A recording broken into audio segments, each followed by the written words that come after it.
Gretchen Whitmer has made several European trips lately, and she says they're in the name of economic development. I think it's essentially a campaign advertisement much more than it is anything from a serious economic perspective. There's essentially no economic value. Do trips like this signal that Michigan's governor has ambitions for higher political office? This is the Daily J. I'm Zach Clark. One of the biggest political footballs of our time is the economy. Politicians are always talking about the need to create good, high-paying jobs. I mean, look no further than this morning in Birmingham. At the Townsend Hotel, former Michigan governor and current U.S. Energy Secretary Jennifer Granholm touted Michigan's future. Sometimes you don't know that you are in the middle of history when you're in the middle of it. And right now, we are in the middle of this history-making change. And Michigan is the tip of the spear. Michigan is primed to be able to get that because you do want to create that industrial cluster that has the full supply chain. Madam Secretary was back in Metro Detroit, emphasizing the importance of continuing to be on the cutting edge of jobs and technology. But it's not just federal leaders that are touting job creation. Here is WWJ's Beth Fisher. Governor Whitmer is traveling to France and Germany after the Make It in Michigan agenda was announced. It was set up to attract jobs and talent to Michigan from other states and bring the supply chain home from overseas. Whitmer will meet business leaders to talk about investment opportunities in Michigan in things like aerospace, defense, future mobility, and manufacturing. She'll also visit with Michigan service members stationed in the region. This European trip is Governor Whitmer's fourth trip abroad since winning election in 2018, but it is her third in the last 5 months, having previously headed to Norway, Switzerland, Austria, and Latvia. Back in January, the governor's office said that she was, quote, continuing her mission to pitch more Michigan jobs and advanced manufacturing industry opportunities, end quote. But lately, the governor has been surrounded by speculation that she'll run for president in 2028. I even read an article that suggested a 2024 run. To be clear, she's never once said that her intentions end in the White House. But the messaging is mixed. So I asked Oakland University political science professor Dave Dulio to help me clear things up. I wonder if these things don't serve dual purposes. I mean, when you read what she's doing, it sounds like something a president would do, visiting troops, talking to other leaders, right? Yeah, I think so. However, I think that this is pretty standard economic development work for governors. She's not the only governor that's doing it now. She's not the only Michigan governor that's done it. Rick Snyder went to China twice. He went to Japan. He went to Germany on these trade missions. So, it's pretty standard stuff. I think that, maybe you could say that going to visit the troops is a little departure from the norm, but I'm not sure I would read much into it beyond that.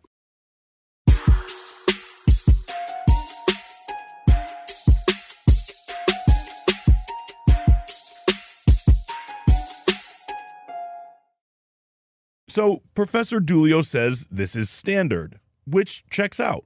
But standard or not everybody is on board with what's happening. I think it's essentially a campaign advertisement much more than it is anything from a serious economic perspective. That right there is the voice of John Mozena. He spent decades representing clients with interests in economic development. Today, he is the president of the Center for Economic Accountability. That's a group that opposes large tax breaks for corporations. Those large tax incentives are part of what the governor uses to attract foreign business, according to John. There's essentially no economic value to states trying to micromanage economic development like this.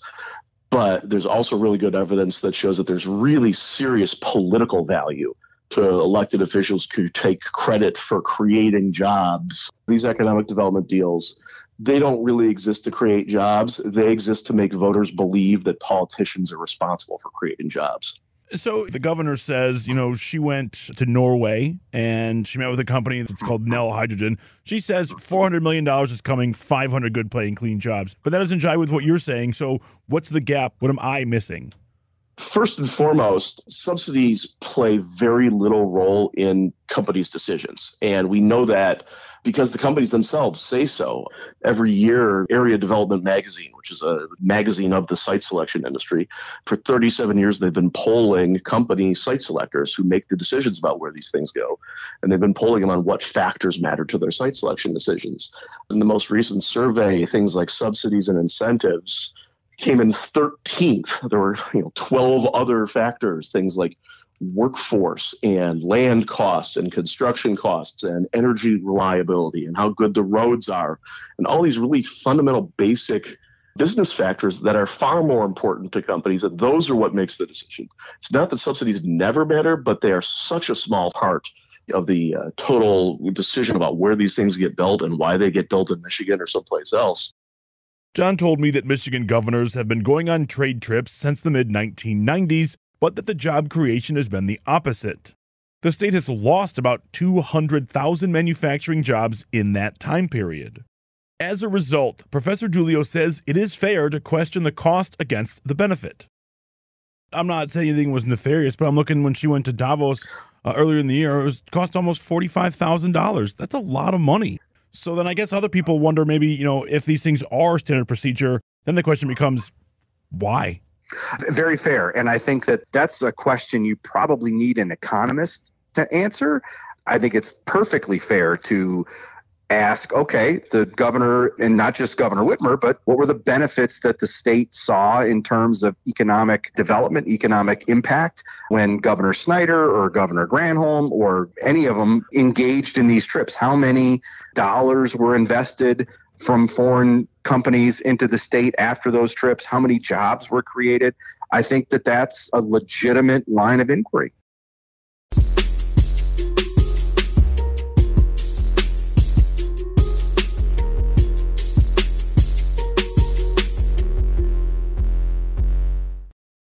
I mean, it's obvious why John is so opposed to this. He says it does not work. But why is that true? They can't see the future. They can't predict the future. They have no idea what companies are going to be successful.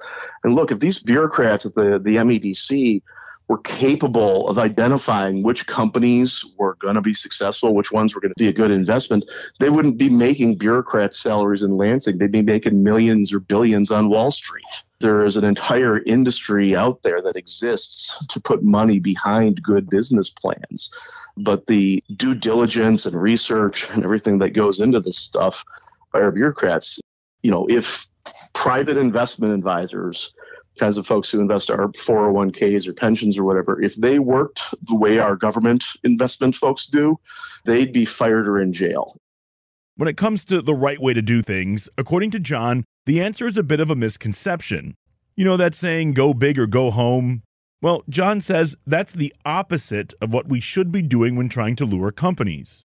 The states that are most successful are the ones that tend to spend the most time making sure that the economy is welcoming for everyone rather than trying to pick and choose a few big companies. Michigan grew because of homegrown entrepreneurs that grew some of the biggest and most important companies in the world.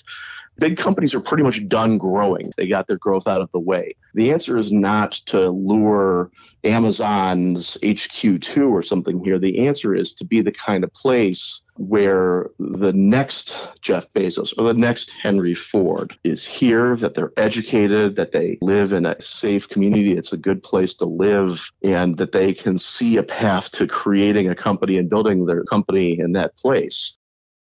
Is the governor running for president? The media attention suggests she will eventually. And even though she denies it, Professor Giulio says the attention was not an accident.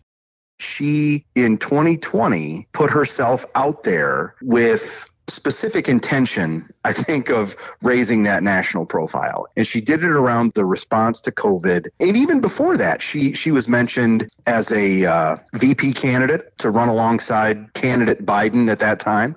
That didn't obviously pan out. I think that really sort of got a lot of attention. Her media appearances, which were, I think, created by a very savvy political operation inside the governor's office, helped with that as well. And she's just continued that. She knows how to get attention. And again, that's not a negative. That's just her doing her job. After talking to both Dave and John, I don't think the governor is taking these trips because her plans include a White House bid, at least not specifically. Both of them said it. Other governors in Michigan have done this before. But as Professor Dulio points out, the governor is partly the creator of the machine that will continue to ask that very question. Today's big thanks go out to Dave Dulio and John Mozena for chatting me up. Check out WWJNewsRadio.com for the top local news stories on demand 24/7. Do you want the Daily J delivered right to you? Text WWJ to 20357 and you'll get it instantly. Message and data rates may apply. I'm Zach Clark, and this is the Daily J. Thanks for listening.